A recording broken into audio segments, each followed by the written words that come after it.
Richard I was usurped after a great train that took Henry Bolingbroke, the king's cousin, into the very heart of London after long and bloody conquest that took place at various battles from the Welsh marches to the outer edges of Kent.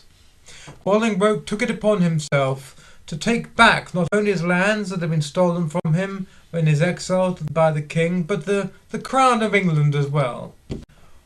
Opinion is divided as to whether the line of succession was split at this point or not. There is a very romantic point of view that the world would assert that the House of Plantagenet was reborn after Henry IV, the cousin of the previous king.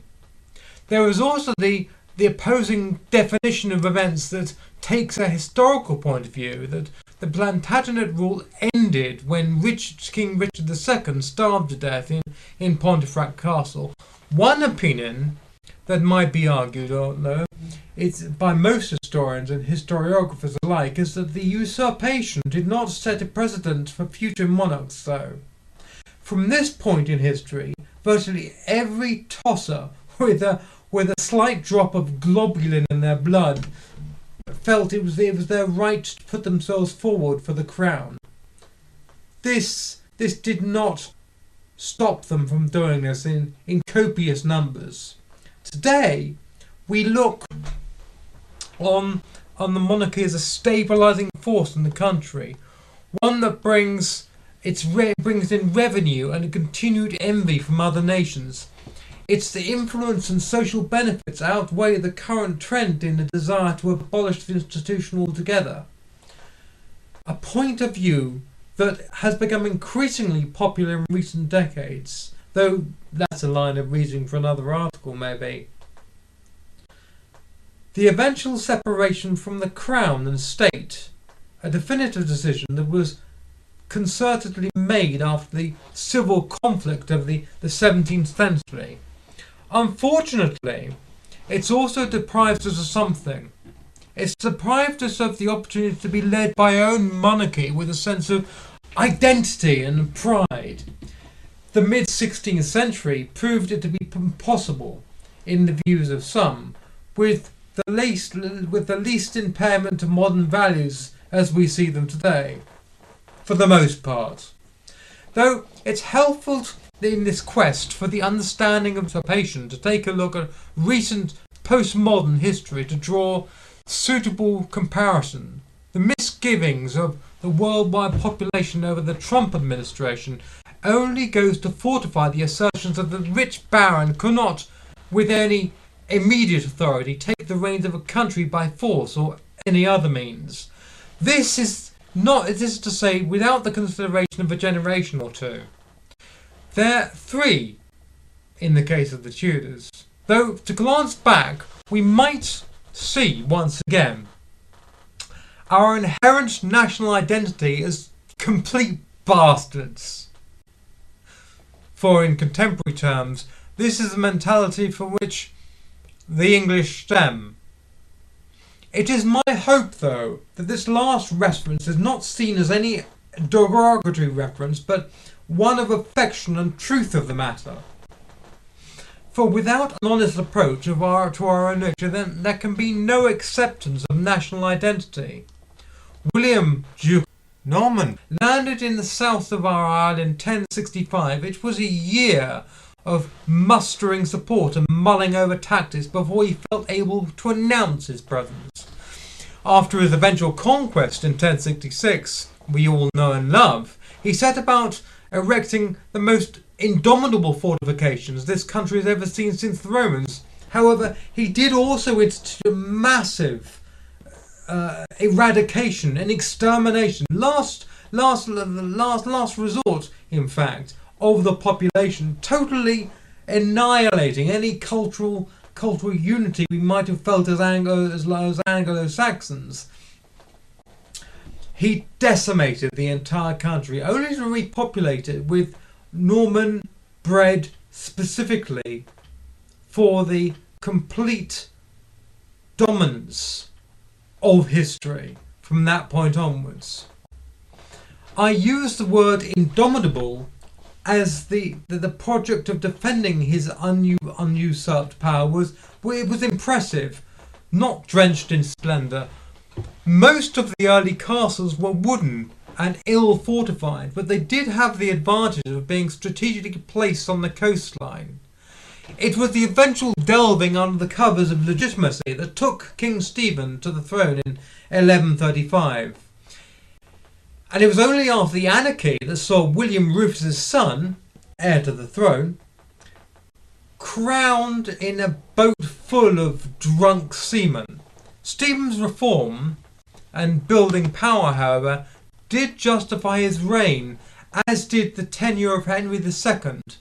Henry instituted the Clarendon Assizes that were instrumental in the organisation of power between the barons and the people with whom they also had limited ability of those lords to taxes that were extorted from those under the care of the lords. All this was like basically a precursor to what we see today, what we know today as the greatest treaty of all time, the Magna Carta. Though the Magna Carta of 1215 is little compared to the Magna Carta of a year later of 1216, when John's son Henry III was taken under the wing of William the Marshal. Now, William the Marshal took him under his wing and decided to reinstitute the Magna Carta with a few little amendments.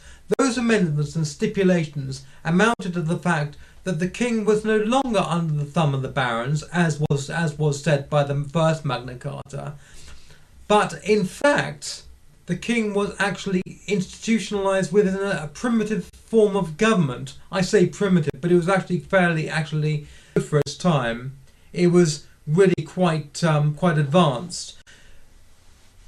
The second Magna Carta, instituted with the Charter of the Forest, was a precursor to our government of today, and William Marshal himself could perhaps be said to be the first conservative. It is unfortunate the peace treaty in itself was in fact nothing of the kind, and the first draft was in no way the foundations of democracy we know today.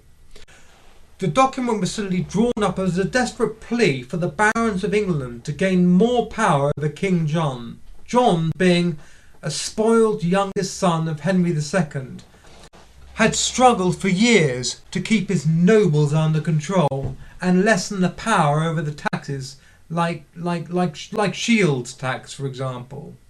The charter was simply a marketing ploy, declaring that the barons worked tirelessly for the people and supporting their rights as a common man. It was the equivalent of large corporations today, pulling the thumb on governments to institute change where no change is needed. In fact, John was a highly attentive king.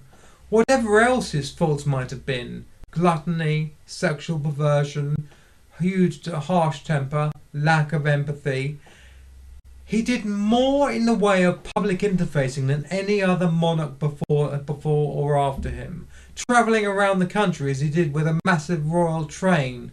Lackland dispensed justice, perhaps in a rather severe fashion, wherever he found injustice. He supported new businesses, instituted new building works, and left a country a more orderly place than which he found it.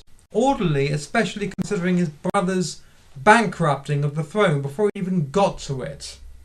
John was nicknamed Lackland because of his loss of numerous French territories, though these territories would not have been lost in the first place had not been sold off to accommodate Richard I's debts that were incurred during his crusading overseas. An overtly authoritative figure, more akin to a gangster of today or a drug lord than holding the lordship of king.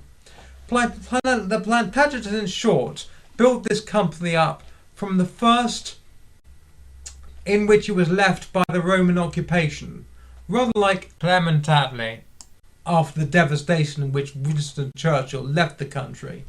It was indeed a necessity devastation, but one that has to be cleared up by someone.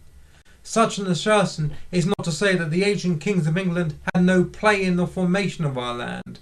Rather, very ably and successfully laid the foundations for our normal conqueror to exploit. I by no means set out to assert that the Plantagenets were in any way saints, rather the contrary. The boys were the products of their time, ruthless, selfish, savage by our standards, and absorbed by power and the ability to wield it. You are two sides of the same flawed coin, weak, stupid, and selfish.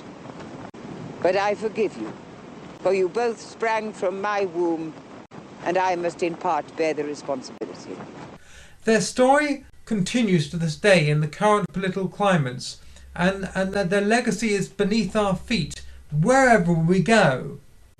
It is notable that the fight for dynastic remembrance is achieved through going back on contracts, killing priests, slaughtering minorities, and stabbing people in the eye. Or have we already got that covered? Give us a good clicking. Shakanaka.